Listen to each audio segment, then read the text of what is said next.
So I was talking with a colleague from the lodge the other day, and we got into the conversation about esotericism. And I want to make a couple things clear for the listeners here. Esotericism is nonsense. I know that's an aggressive statement. Um, w- what esotericism basically is it suggests that there's hidden knowledge. Um, what what we need to understand as Masons is that while there may have been at one point codified hidden knowledge, uh, the knowledge itself exists before the messaging of it. For example, you look at the way human beings reproduce before we understood that there were sperm and eggs and all of that, they still existed. We have attached labels to them, and then sometimes we hide those stories about the way the world works in these systems of esoteric hidden meanings. But that is all hogwash. You will not develop magical powers. You are not going to shoot laser beams out of your hands. That's not what this is about. It feels a lot like that as you approach peak performance. You see through all of the behavioral systems that are holding you back. You're able to make decisions that look prescient, that look precognizant kind of things. You're able to make better decisions because you can see the systems of human behavior at play. But this is not to be confused with this, psychic friends network or any of that kind of space wizardy stuff.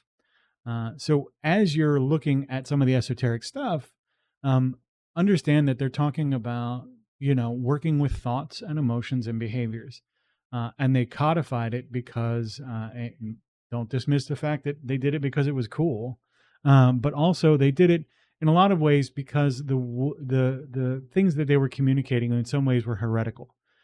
So you had to hide the story or the message inside different systems of sort of cryptography, ancient cryptography, to keep large organizations of a religious nature or of a governmental nature from getting up in your pursuit of the better version of yourself.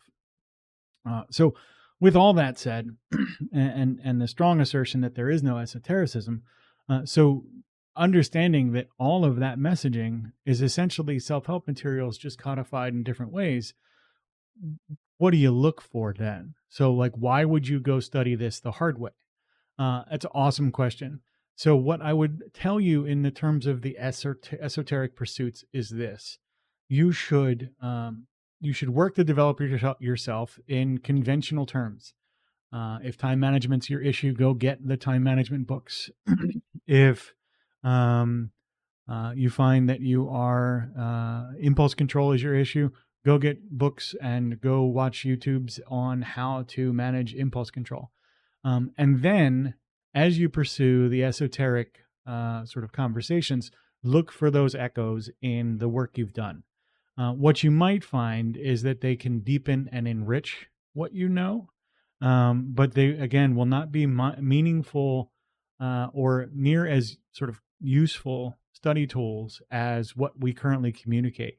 It's an accessibility problem, right? So if I have to go look at a picture and figure out what every single gesture and symbol and sort of context that they're all implying, essentially you've just made it really hard to go get that information for no real extra benefit, right? So when we start looking at this esoteric information and this esoteric content, don't dismiss essentially backfilling from a place of higher knowledge.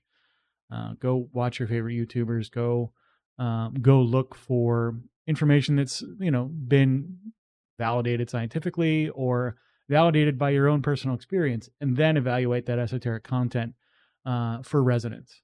See what you get, and in that way, you'll be able to turn this esoteric, overblown encoding into something sort of functional and useful and practical for you.